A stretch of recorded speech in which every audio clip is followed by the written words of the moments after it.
That hurt. So in this review, first thing I'm going to do is just go over the paintball itself. With all these specs on it, I'm going to do a heat test. I left some in my car for a couple days, so those baked in there. I'm going to do a water test since it's resistant to water. And what else am I going to do? I'm going to shoot my mask and see if they really wipe off like that. And I'm going to do a comparison between the fills of this, and I'll compare a different kind of paintball. And I'm also going to freeze these. 98% water. I'm going to see if these will freeze solid, which I don't think anyone else has tried to do yet. So let's get started. First off, go ahead and open up your box. It's different than a regular paintball box. It's separated with the cardboard, 4 bags like usual, and then it came with this field survey. Pretty much they want you to review it, which I'm doing right now. I might go over that sheet later if I feel like it. So here they are. First thing you notice with these is that it just looks like a regular paintball. So the shell, when you squeeze it, it's not like a regular paintball where it'll keep getting softer and softer and to the point where it deforms. It'll snap back. The shell says it's derived from corn. It's like the kernel of the corn. That's kind of like what it is. Another thing you notice is it's just this seam down the middle. I don't know if they said they didn't say it's seamless or what, or how they fuse it, but it does have a seam. And on some of them you'll notice it bigger than the others, but there's just this it almost looks like it's just like if you were to take super glue and just super glue around it. That's what it looks like. But there's a tiny bit of a seam. And like I said, on some of them it's bigger than others. And I'll talk about that a little bit more later. I'll see if you can see this. So here it is. There's that. You can kind of see that seam down the middle.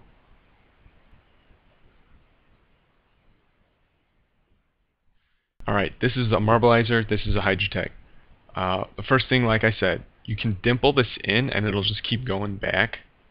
It's not like a gelatin where it'll get softer and softer. It's like plasticky. Not first strike plasticky though.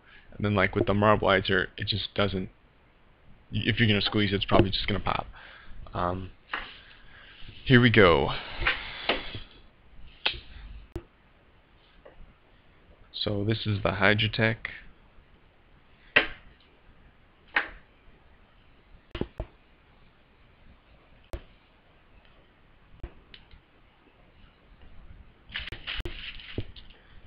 And the marbleizer.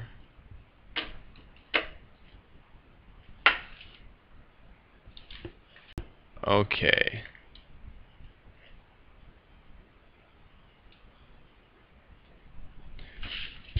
Just right there, first thing you notice is that this is real runny. The marbleizer, really runny, really oily. Okay, this is like an actual paint. Now, the HydroTec it's not paint, it's like this gel. And it's like a mix between foam, like shaving cream. That's what it feels like. And it's not like solid, but it feels like shaving cream. That's what it feels like compared to the oily, actually like paint. Okay, so that's the main difference between it. So that's the main difference, is that this is a lot like foamier. It's lighter versus a heavy, oily fill. Okay. So let's go ahead and I'm going to do a water test to see if they'll actually resist the water. Alright, these have been in this water bottle for a couple of days now. Also, I might as well do this now. I took a bunch of these and just put them in my car just to sit there and get baked up.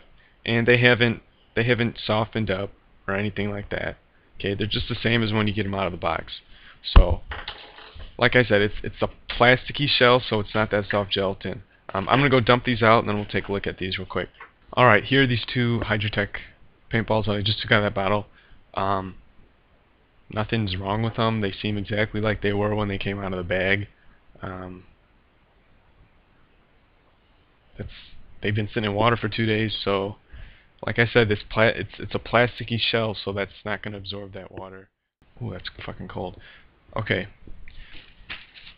I'm probably going to break open a few more of these, but this one looks like it's splitting. Yeah, this one, look at that. That right there split the shell. And look at this. Ice cream paintballs, guys.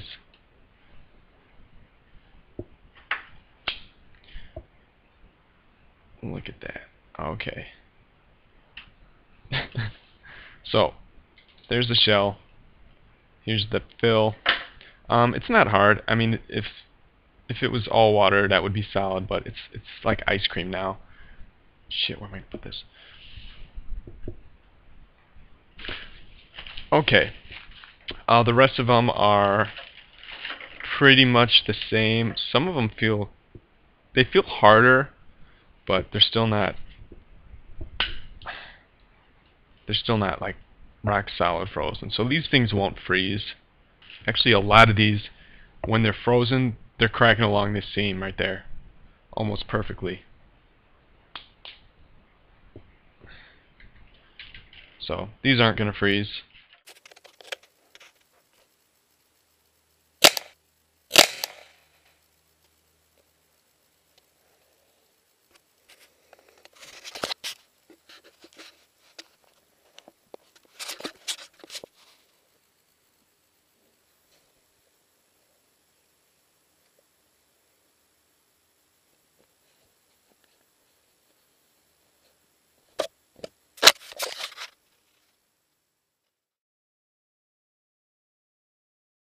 After shooting them for a while, I've noticed that they tend to curve, so they're not as accurate as I would like. This is the Element one, so maybe the other ones aren't like that, but they haven't released them yet. The fill is great. It's light. The paintballs are lighter, so when you go to chrono your gun, you're gonna have to re-chrono your gun, because I was shooting usually at 240 with regular paintballs. Then when I started shooting these, it went all the way up to 320, so I had to turn it down. With a lighter ball, you'll get better efficiency because your velocity is going to go up, but they're probably not going to go as far or have as much energy as a different paintball. So are these a good paintball? Yeah, they're a great paintball. If you're going through water, if it's raining, whatever, they're not going to mess up. You can leave them in your car. You know, they're not going to swell up. That's great. I think that's the best thing about them, is that they're not affected by weather. I think that right there is the best thing about them. I was one of the only people shooting them on Saturday. If there's different paintballs, and there hasn't been a price point set on these yet, so if these are cheaper, that's awesome. If they're not cheaper, is it really worth it? Probably not. From the view of like a field owner, if you're field paint only and you do all these, that's awesome. Everybody's going to clean up better, your field's going to be better. But if I go out and buy these, and I'm playing with people shooting regular paintballs, I mean, what's in it for me is that it's not affected by weather. And that's pretty much it with these. I mean, I'm shooting people, it's easier for them to clean up, but I'm still getting shot up with oil-based paintballs. So like I said, if you're the only one using them, the only thing that's really helping you out is that the heat and the water are not going to affect these paintballs. As for the braking, I was getting quite a few bounces with these, and I'll play the video from Saturday. I shot this one guy pretty close up, and he took a couple bounces right off his stomach, and he might have been kind of chubby, but they probably should have broke. And like I said, the curving, it was curving around. But they're not bad paintballs. They're great paintballs. But like I said, best thing about them is that they're not going to be affected by the weather. And if you're a field paint only and this is your field paint, that's awesome for everybody then. But if you're the only one shooting them, I don't think it's going to be worth extra money. But like I said, there's no price point for these out yet, so you'll just have to wait and see, you know, how much they cost.